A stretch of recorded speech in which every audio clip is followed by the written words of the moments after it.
매일 아침 하나님과 함께 누리는 하늘의 양식, 오늘 만나. 제10장.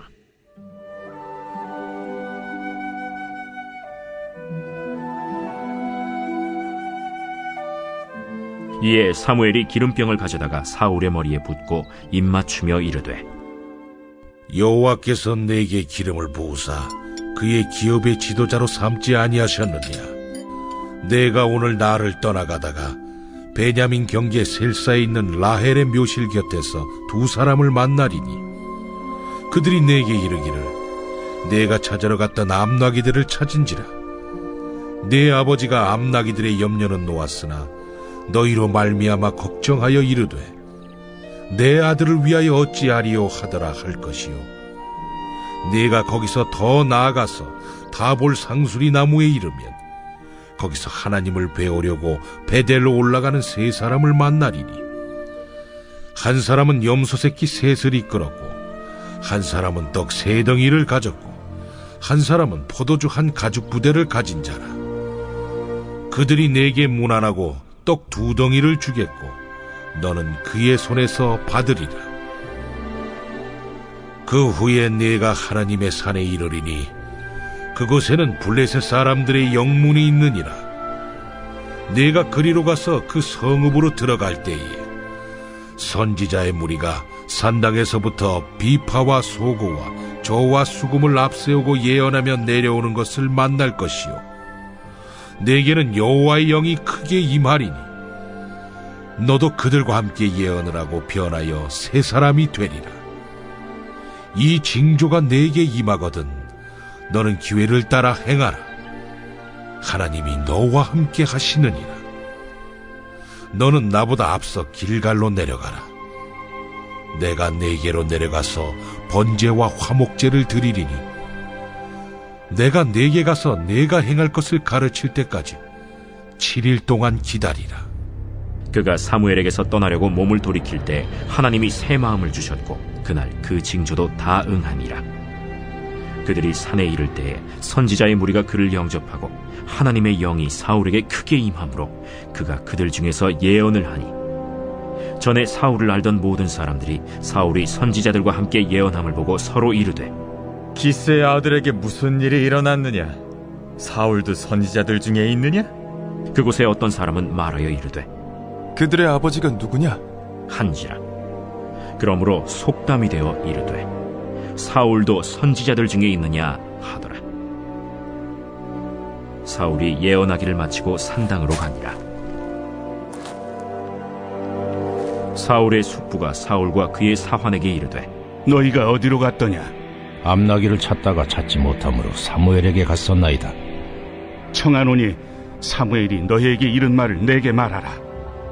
그가 암나기들을 찾았다고 우리에게 분명히 말하더이다.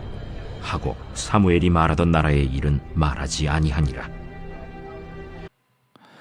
사울과 사무엘을 만나도록 허락하신 하나님은 사울만 인도하신 것이 아니라 사무엘에게도 먼저 나타나셔서 그 만남을 준비하도록 하셨습니다.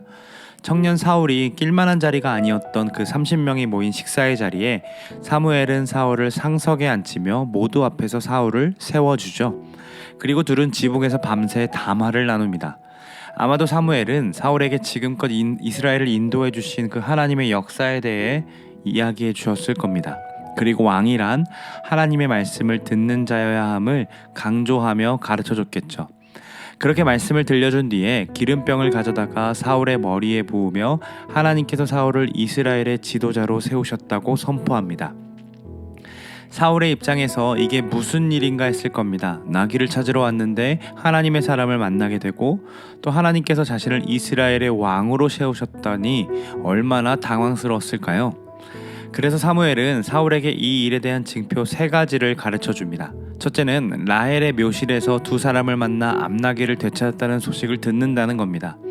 라헬의 묘실에서의 만남이 의미하는 것은 라헬은 길을 가다가 산고 때문에 죽었습니다. 그때 태어난 아들이 베냐민이었죠. 어렵게 한 생명이 죽고 태어난 그 생명이 바로 베냐민이고 베냐민 지파가 그렇게 시작되었습니다. 비록 베냐민 지파는 이스라엘의 역사 속에 추악하고 더러운 지파로 남아있지만 사울은 원래 이렇게 한 생명을 통하여서 생명을 얻게 된 존재라는 사실을 일깨워주기 위해 라헬의 무덤 곁으로 인도하는 겁니다. 두 번째 표징은 다볼 상수리 나무에서 예배하러 올라가는 자들에게 떡 2덩어리를 받는 것입니다. 다볼 상수리 나무는 사사 드보라가 이스라엘 백성들에게 말씀을 가르쳤던 장소입니다. 또한 예배하는 자들이 준 떡은 진설병이라고 하는데 이것은 왕과 제사장의 분깃이었습니다. 즉 이 만남이 주는 의미는 사울이 왕으로서 자격을 가주었다는 것을 확증시켜주죠. 그리고 왕으로서 이스라엘 백성들을 가르쳐야 하고 또 제사장처럼 그것들을 누려야 하는 것을 가르쳐주고 있는 겁니다. 세 번째, 여호와의 영이 사울에게 임하여 새 사람이 되는 것입니다. 여기서 새 사람이 되었다는 것은 영적으로 거듭났다기보다는 이전과는 다른 방식으로 살아야 하는 새로운 사람이 되었다는 말입니다. 사울에게 이제는 일반인으로서의 살아가는 삶을 끊고 이 나라의 왕이 되어야 함을 가르쳐주는 것이죠. 아무것도 없는 나라의 왕으로 세워져야 하고 조직도 세워야겠죠. 이것이 얼마나 부담이 되었을까요? 그런 사울에게 표징들을 보여주심으로 자신이 어떤 존재인지, 또 왕으로서 어떤 직무를 행해야 하는지, 또 어떤 삶을 살아야 하는지 이 3가지 징표로 가르쳐 주신 겁니다. 모두가 사울을 인정하려 들지 않을 수 있습니다. 그러나 하나님께서 사울에게 하나님의 영을 부어주심으로 사람들 앞에서 예언도 하게 하시고 분명한 영적인 리더십을 얻게 하시면서 이스라엘의 왕이 될 만한 존재로 만들어 가셨습니다. 이렇듯 하나님이 부르신 자는 하나님이 만들어 가시고 세워 가신다는 것을 우리는 성경을 통해서 알 수 있습니다. 그리고 사무엘은 사울에게 길갈로 내려가라고 말하죠. 이 길갈은 이스라엘 역사적으로 모든 수치가 떠나갔던 장소이며 즉 은혜의 장소입니다. 그리고 길갈은 이스라엘 민족의 새로운 시작을 의미하는 곳이었습니다. 7일간 사울은 그곳에서 기다려야 했습니다. 그가 무엇을 했을까요? 사울이 왕이 되었다고는 하지만 아무 일도 일어나지 않는 겁니다. 그저 7일 동안 가만히 있으면서 사울을 기다려야 했습니다. 사울에게는 이 훈련이 꼭 필요했습니다. 이것은 단순히 아무것도 안 하는 것을 의미하는 것이 아닙니다. 사무엘도 없고 아버지 기스도 없는 그곳에서 하나님만을 의지하는 과정이 왕이 될 사울에게 꼭 필요했던 겁니다. 그래서 7일간 사울은 하나님을 바라봤어야 했습니다. 사울이 왕이 된 이유는 사울에게 왕이 될 만한 자격이 있었기 때문이 아니죠. 우리가 본문을 통해 본 것처럼 하나님께서 부르셨고 그를 왕으로 세우시며 하나님께서 그를 왕답게 만들어 가시는 것을 볼 수 있습니다.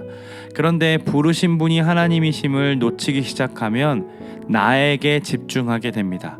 그리고 내가 왕이 된 것이 다 나로 인함인 줄 알게 되는 것이죠. 거기서부터 사울이 변질되기 시작했습니다. 사울을 보시면 사원의 말에도 귀를 기울일 줄 아는 자였는데 나중을 가면 하나님의 음성에 귀를 기울이지 않습니다.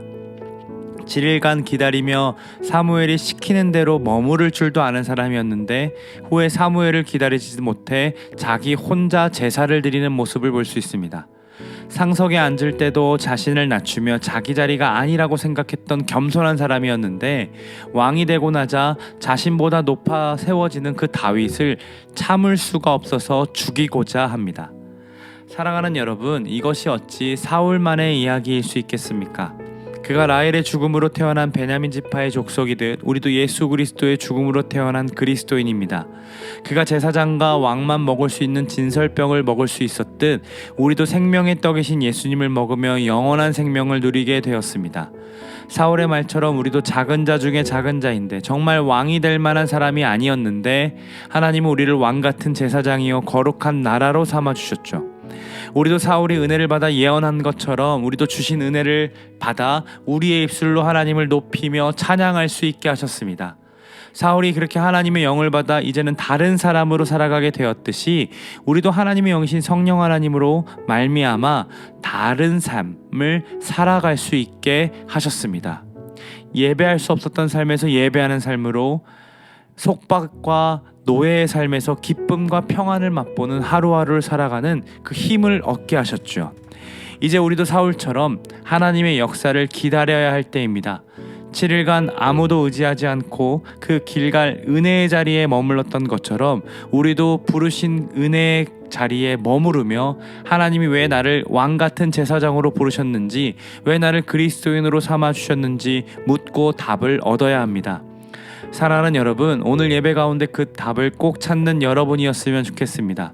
온전하게 하나님을 바라봄으로 우리의 막혀있던 귀가 열리고 높아졌던 마음이 낮아지며 조급했던 마음이 평안해지는 경험을 꼭 예배를 통해 해보셨으면 좋겠습니다. 그렇게 인도하실 하나님을 기대하며 찬양합니다. 오늘 예배 가운데 풍성한 은혜를 꼭 누리셨으면 좋겠습니다.